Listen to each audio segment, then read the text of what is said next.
This is a short warm-up that you can do when you're outside and you don't have access to a mat and you don't want to be on the ground. So we're going to start by opening the gate, bring one knee up, and externally rotate. We'll do this about 5 times on each side. And so here we're just opening up the hip and getting some flexibility in all of those hip flexor muscles. So that's 5 on that side, and we will switch to the other side.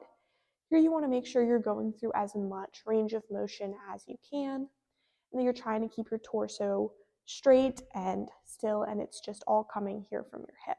So again, that's 5 on each side. We'll come back to this first side and we're going to just do some leg raises. So you're going to bring your leg up and pull your knee into your body.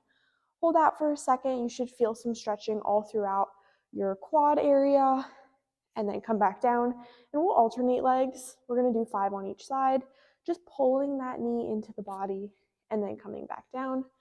So this is number 2 on each side. And then 3. You can also choose to hold on to something for support. So if you have a tree or your car or something, you can hold on for support and just pull with one arm. And 5. All right. Next thing we're going to do is some scoops. So I'll turn this to the side so you can see me a little bit better. We're going to stick one heel out and kind of drag that against the ground. And then we're going to swoop our arms down, and you should feel a stretch go throughout the back of your leg.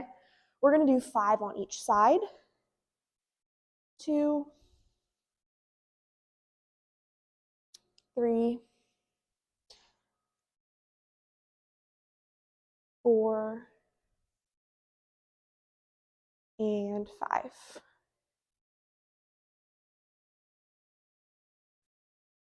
All right, for this next exercise, you may need to hold on to something again, like a tree or your car, but you don't have to. Just if you need a little bit of support, what you're going to do is just kick one heel up to your glute and pull in. And so sometimes I just like to rest my hand on my hip bone and kind of pull my heel into my hip bone. We're going to alternate 5 times on each side, stretching out the quad. So from the side, that looks like this.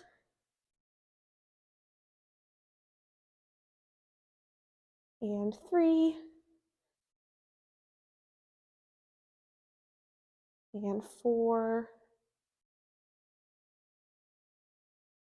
And 5.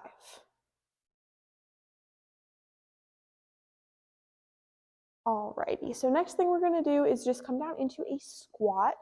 So we're going to bring the feet a little bit wider than shoulder width apart, toes slightly pointed out. We're going to bring our shoulders back and down, chest nice and high, and the core is tight. From here, we're just going to break at the hips at the same time that we break at the knees and come down into a squat. Then you want to take your elbows and press them on your knees. If you can, get a little bit deeper into your squat, and we're just trying to pry the quads apart and get some stretching all throughout the hips. So we're going to do just 3 of these. 2, standing back up, and then 3. And then the very last exercise we're going to do is a calf stretch. So here you want to get your car tire or maybe a tree, just something that's going to be upright, and you're just going to press the ball of your foot against it. So I'll demonstrate with this post. You're going to demonstrate the ball of your foot against whatever is upright, and then you're going to bring your hip in, and you should feel a stretch going up the back of your calf. We'll just hold this here for about 5 seconds, and then switching to the other side. We'll do this 3 times on each side.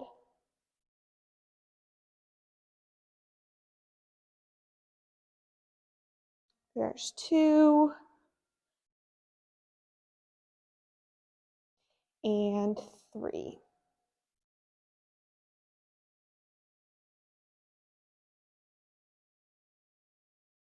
All right, make sure to stay hydrated and have an amazing hike.